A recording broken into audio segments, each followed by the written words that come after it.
আজ মহান ২১শে ফেব্রুয়ারি সকল ভাষা শহীদদের প্রতি বিনম্র শ্রদ্ধা জানিয়ে আমার ছোট্ট নিবেদন, আমার ছোট্ট চেষ্টা আমি আবৃত্তি করব কবি কনক মুখোপাধ্যায়ের ২১শে ফেব্রুয়ারি কবিতাটি। চেষ্টা করছি, ক্ষমা সুন্দর দৃষ্টিতে দেখবেন সবাই।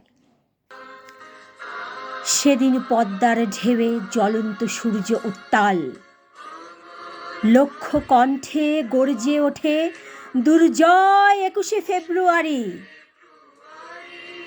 ডেকেছিলে মা মা বলে আপনার স্নেহময়ী মাকে, মাটির বুকের পরে রেখেছিল রক্তের স্বাক্ষর। ঘুমিয়েছে রফিক, জব্বর, বরকত, সালাম।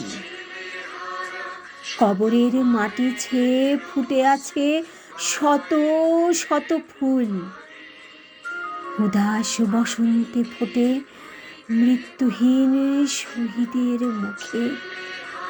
এপারে ওপারে বাঁধা বন্ধুর প্রাণের পরশে।